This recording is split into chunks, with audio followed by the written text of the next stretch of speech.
Мына Алатаудың басынан қар кетсе де қазақтың көзінен жас кетпейді. Неге? Өйткені бізді билеп отырғандар тексіздер. Қазақ айтқан оны айқындап айтып кеткен. Қарадан туып қан болмас, екі қурай тал болмас, екі сиыр мал болмас деген. Ол екі сиыр кім айтты? Тексіздер айтты. Біз малды айтпаймыз, жанды айтамыз. Қазақ малынан бұрын жанын қорғаған. Малым жанымның садағасы, жаным арымның садағасы деп кім айтты? Атам айтты. Кім атам? Қазақ. Мына тексіздер бізді байлап отыр. Қытай, егер Қытайдағы қазақтарға неге қорлық істетеді? Өйткені олар Қазақстанның билігін көзге ілмейді. Олар бес қолында ойнатып отыр. Біздің билік тексіз болғаннан кейін осында отқан сіздер де өз жұмыстарыңызды немқұрайлы істейсіздер. Ол амал жоқ, ол солай болады, жүйе солай. Қисық жүйе, шірік жүйе. Бұл жүйе өзі шіріп кетті. Ал гайшниктер жолда.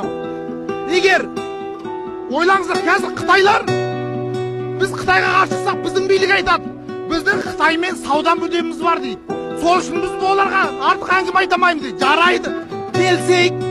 Егер о шынымен де біз Қытайлармен алым берім, үлкен сауда жасаспасақ, біздің халық неге қайыршы? Неге морковь 600 теңге? Неге картоп 600 теңге? Неге қазақтың бәрі қыздар жезөкше? Қазақстан емес шетелде. Кез келген шетелде бар. Сенің қандасың, менің қандасым, менің әпкем жезөкше болып жүр. Көшеде жүрген таксистер кім? Қазақ. Квартирант кім? Қазақ. Міне, оның саудасы кімге керек? Қытаймен. Қазақ атам малдың соңында жүріп, мақал шығарып жанын баққан халық. Қытайсызақ жанымызды бақтық біз. Кімді міне өшкі бай қазақ көресіз ба? Бай қазақтың бәрі үйінде жатыр. Олар немен байыған?